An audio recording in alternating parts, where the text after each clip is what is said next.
Andy Flower interview, and it was an excellent interview.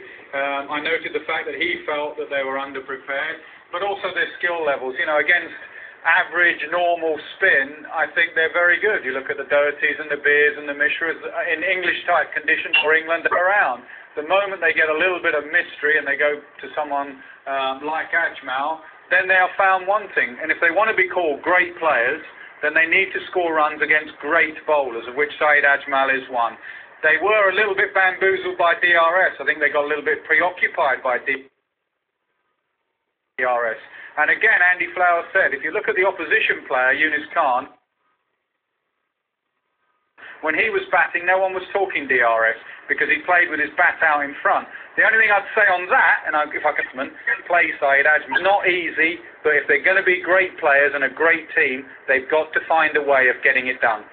Well, yeah, that's fair enough, absolutely fair enough. Now, Ian, in terms of preparation, as Bob and Mark were saying in the studio just now, there aren't a million first-class teams you can play in Dubai and Abu Dhabi. You have to take what you get. And I suppose the only thing you can hope is that you learn quickly in the course of the first test match. Now, for me, the biggest disappointment was the fact they hadn't really learnt by the time they came to chase in Abu Dhabi in the second one. And that, to me, was the crux of the whole thing.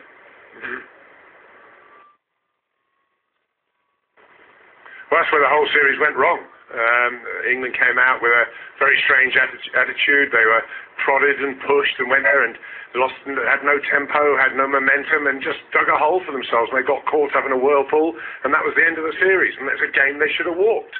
But the thing I find strange, and you talk about preparation, the bowlers look good. The bowlers, I thought, were excellent throughout the series. I thought they were strong, they kept going, they did their job. They weren't underprepared, so why were the batsmen underprepared? That's the question. Can I just pick it up on that? I mean, the bowlers, a couple of them got off their own backs. I know Strauss went to India and had a few hits in India in the nets, but Broad went off to South Africa and had a lot of preparation out there. Monty, we've spoken to, went off to Australia and had some preparation. The coach, it's a very difficult job for him. One side it's undercooked or overcooked. You've got to be a pretty good chef as a coach at the moment. Get it just right. Well, David, I'll come to you now. I suppose one possible difference is this, with the bowling versus the batting. The bowlers just get on and do what they have to do. They get fit, they put some miles in their legs, and they pitch up and find a length. If you haven't seen much of an Ajmal and you're a batsman, the only way you can practice against him is to get time in them themselves.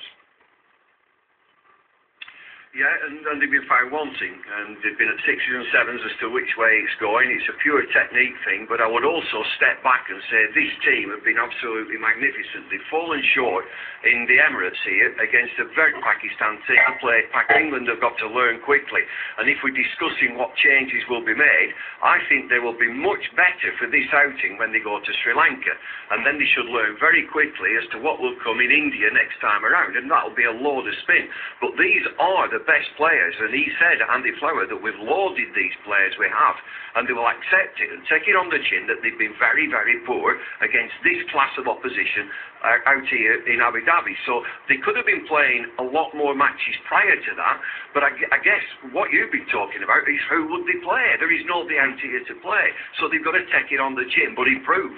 With all the technology, David, and the machines they have now, don't they stimulate all this? Can't they reproduce an Ajmal delivery and stuff like that? Yeah, they have that Merlin machine, but David, you're spot on. Even in the nets, you know, you haven't got an Ajmal, so you're really working in the middle against Ajmal. They're learning out there, and in a 3-test series with no games in between, if you get out of form like this England batting lineup, there is no real comeback. You can't bash your way back into form. Is there a temptation to try and change anything between now and Sri Lanka? Then I'll put that question to Nas. I'll start with you. Again, move left to right. What can you change, or what would you change? What you think about changing? Eoin Morgan is one of those people who must be vulnerable if they are going to do something about it. He is the most vulnerable, you'd say. I personally wouldn't change anything, to be honest, and I know people at home will be thinking, come on, you've lost 3-0, 6 innings, 5 out of 6 innings, they've all been rubbish. But this side have won 6 series on the bounce. They've been unbeaten in their last 9 series. We've seen with Broad, when Broad was struggling and everyone was saying leave him out, look how good a cricketer Broad is now. When Cook was struggling and everyone was saying leave him out, look what he did in Australia. Show faith in these guys, give them the 2 games in Sri Lanka and then make a serious decision. Morgan, the most vulnerable. I think Josh Butler's got another. Marcus Woodbee's getting a lot of runs in Sri Lanka where the next tour is. He's vulnerable. Bopara, he got 60 today, correction. Bopara is on this trip. But for me personally, these 7 batsmen got us into trouble. Get yourselves out of trouble. There's also a chance in the one-dayers for England to experiment a little bit with some of these younger players. Butler, you bring him in, maybe Davies at the top of the order. You can have a look at these guys, but the test side, I don't see it changing much. And also, when they go to Sri Lanka, there's no Ajmal. Yeah, well, David, Also, David, technically, I'll come back to it again. But the 2 dismissals that stand out today are Cook and Peterson defending with angled bats. You've got to get rid of that. And the other thing, watch Yunis Khan play and he will ride the spin. It's a risky thing. We've talked about it many, many times. England team over the years are all stiff wrists. Asian players work the ball. We're not good at it. all right. On that note, thanks to all 3 of you. Thanks for your commentary throughout the series. We'll look forward to what happens in the ODIs that start very soon, of course, start next Monday. Well, not much, it seems, in the way of change from our experts out in Dubai. There always is an element of backing those that have performed well for you. I suppose the point is now that they've got a one-day cricket coming up over the next 10 days, 2 weeks or so, in which, if they get that right, that'll bring everything back in some sort of perspective again. Yeah, I agree with Nasser, really. I think this is the best squad of players in the country.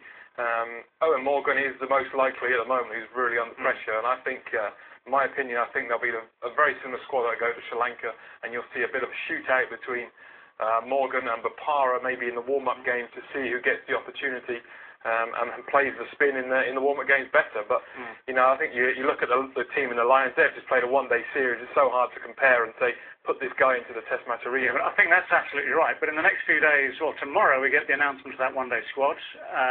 We would hope to see 1 or 2 of those names, like, for instance, Josh Butler's in that squad. Well, Andy Flower told us, didn't he, that there are going to be some changes, and clearly Butler's had an amazing tour of Sri Lanka, so I would be very surprised if he wasn't in the squad. Another thing England needs to think about is another spin bowler for one-day cricket. Briggs may well be the man there, and they may have to take a 3rd frontline spinner to Sri Lanka instead of 5 quick bowlers, perhaps. Yeah, okay, well, plenty to think about. In fact, lots to think about after a 3-0 series defeat in the UAE. Gentlemen, thank you very much for all your comments throughout this series, throughout this last match especially. Right, things to tell you. First of all, highlights of Pakistan's triumphant day will be at